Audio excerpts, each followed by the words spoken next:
말을 조심해야 하는 이유. 우리가 하는 말은 단순한 소리의 나열이 아닙니다. 말은 우리의 생각을 담는 그릇이자 우리의 미래를 만들어가는 씨앗입니다. 여러분은 혹시 자신이 내뱉은 말 한마디가 인생의 방향을 바꾸었던 경험이 있으신가요? 우리는 하루에 평균적으로 약 7,000에서 2만 개의 단어를 사용한다고 합니다. 이는 개인의 성격, 직업, 상황에 따라 크게 달라질 수 있습니다. 그러나 중요한 것은 단어의 양이 아니라 그 질입니다. 우리가 하는 말 중에는 긍정적인 말, 부정적인 말, 중립적인 말이 모두 포함되어 있습니다. 연구에 따르면 일반적으로 사람들은 부정적인 표현을 긍정적인 표현보다 더 자주 사용하는 경향이 있다고 합니다. 우리는 무의식적으로 불평, 비판, 걱정을 담은 말을 더 많이 하게 됩니다. 안 돼, 불가능해, 어려워, 와 같은 부정적 표현들이 우리의 일상 대화에 자주 등장합니다. 그러나 성공한 사람들의 언어 패턴을 분석해보면 그들은 기회, 가능성, 해결책, 성장과 같은 긍정적이고 미래지향적인 단어를 더 자주 사용한다는 것을 알 수 있습니다. 이러한 언어 습관은 단순히 말의 차이가 아니라 사고방식과 행동 패턴의 차이를 반영합니다. 직장 내 언어 사용의 중요성은 아무리 강조해도 지나치지 않습니다. 특히 상사와 부하 직원 간의 대화는 조직 문화와 업무 효율성에 직접적인 영향을 미칩니다. 직장 내에서 상사와 부하 직원 간의 대화를 살펴보면 그 차이가 확연히 드러납니다.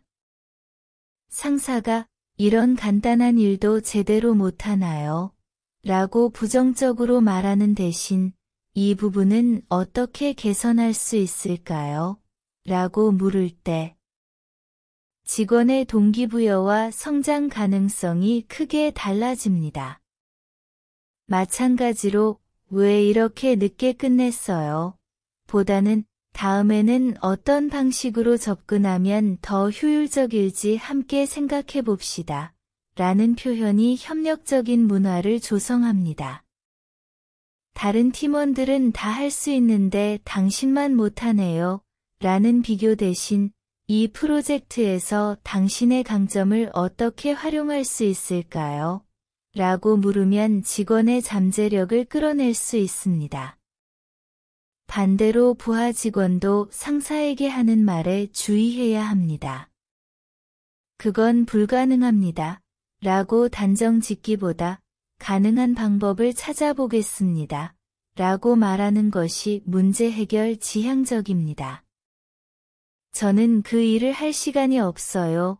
라는 거부보다 현재 일정을 조정하여 이 업무를 우선순위에 두겠습니다. 라고 말하면 책임감 있는 태도를 보여줍니다. 또한 그 방식은 효과가 없을 겁니다. 라는 부정적 예측보다 다른 접근 방식을 제안해도 될까요?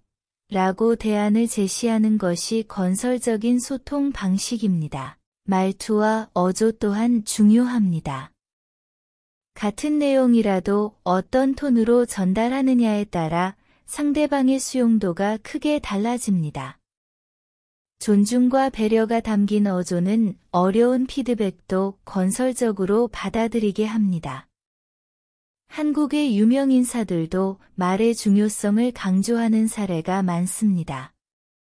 삼성그룹 이건희 회장은 생각 좋은 사람보다 말 좋은 사람이 성공한다. 라는 명언을 남겼습니다. 그는 기업 내 소통의 중요성을 강조하며 긍정적이고 명확한 언어 사용이 조직 문화와 성과에 직접적인 영향을 미친다고 여러 차례 강조했습니다. 또한 국민 MC 유재석은 한 인터뷰에서 제가 20년 넘게 방송을 할 수 있었던 비결은 말 한마디를 신중하게 하는 것이라고 밝힌 바 있습니다. 그는 출연자를 배려하는 말투와 긍정적인 언어 습관으로 국민 MC라는 타이틀을 얻게 되었습니다. 특히 그가 후배 연예인들에게 할 수 있어 라는 격려의 말을 자주 건네는 것이 그들의 성장에 큰 영향을 미쳤다는 증언이 많습니다. 김연아 선수의 사례도 주목할 만합니다. 그녀는 2010년 밴쿠버 올림픽을 앞두고 나는 할 수 있다 라는 긍정적인 자기 암시를 꾸준히 했다고 합니다. 코치 브라이언 오선은 김연아의 이러한 긍정적 자기 대화가 압박감 속에서도 금메달을 따는 데 결정적인 역할을 했다고 회고했습니다. 한국 기업 문화에서 특히 인상적인 사례는 네이버의 이혜진 창업자의 일화입니다. 그는 회의 중 안 된다, 불가능하다 라는 말을 금지하고 대신 어떻게 하면 가능할까? 라는 질문으로 바꾸도록 했습니다. 이러한 언어 문화가 네이버의 혁신적인 서비스 개발에 큰 영향을 미쳤다고 알려져 있습니다. 정주영 현대그룹 창업자의 해봤어 라는 유명한 일화도 말의 힘을 보여주는 좋은 예입니다. 직원들이 불가능합니다 라고 말할 때마다 그는 해봤어 라고 반문했고 이 간단한 질문이 현대그룹의 도전 정신을 상징하는 문화로 자리 잡았습니다. 이 말 한마디가 울산 조선소 건설과 같은 불가능한 프로젝트들을 가능하게 만들었습니다. 중국의 고사성어 중에는 말의 중요성을 강조하는 것들이 많습니다. 이러니 중천금은 한마디 말이 천냥의 금보다 무겁다는 의미로 말의 가치와 책임을 강조합니다. 병구지화는 말실수로 인한 재앙을 경계하는 표현입니다. 또한 언다필실은 말이 많으면 반드시 실수한다는 교훈을 담고 있습니다. 중국 역사에서는 말 한마디로 인생이 바뀐 사례가 많습니다. 춘추전 국시대 초나라의 손비는 스승 귀곡자에게 제가 어떻게 하면 성공할 수 있을까요? 라고 물었습니다. 이에 귀곡자는 너는 입을 다물고 귀를 열어라 라고 조언했습니다. 이 조언을 따른 손비는 후에 위대한 군사전략가가 되었습니다. 중국 기업 문화에서도 언어의 중요성은 강조됩니다. 알리바바의 마윈 회장은 긍정적인 언어는 기업 문화의 핵심이라고 자주 언급했습니다. 그는 직원들에게 문제를 말하기 전에 해결책을 함께 제시하라는 원칙을 강조했고, 이는 알리바바의 혁신 문화 형성에 큰 영향을 미쳤습니다. 중국 전통 의학에서도 말의 영향력을 중요시합니다. 심신의료의 개념에 따르면 우리가 하는 말은 신체 건강에도 직접적인 영향을 미칩니다. 부정적인 말을 자주 하면 간과 심장의 기가 손상된다고 보았습니다. 이는 현대 심리신경면역학의 연구 결과와도 일맥상통합니다. 일본의 많은 기업들은 경어, 사용에 대한 교육을 필수로 하고 있습니다. 이는 단순한 예절이 아니라 조직 내 소통의 효율성과 관계 형성에 직접적인 영향을 미치기 때문입니다. 한국의 기업 문화에서도 적절한 존댓말과 경어 사용은 전문성과 신뢰성을 나타내는 중요한 요소입니다. 공자는 말이 행동보다 앞서면 덕이 따르지 않는다 라고 했습니다. 동양의 지혜는 언제나 말의 신중함을 강조해왔습니다. 서양에서도 마찬가지입니다. 소크라테스는 말을 하기 전에 3가지 체에 걸러라. 진실인가? 필요한가? 친절한가? 라고 조언했습니다. 우리의 말은 우리의 생각에서 비롯됩니다. 심리학자들은 우리가 사용하는 언어가 우리의 사고방식과 심리 상태를 직접적으로 반영한다고 말합니다.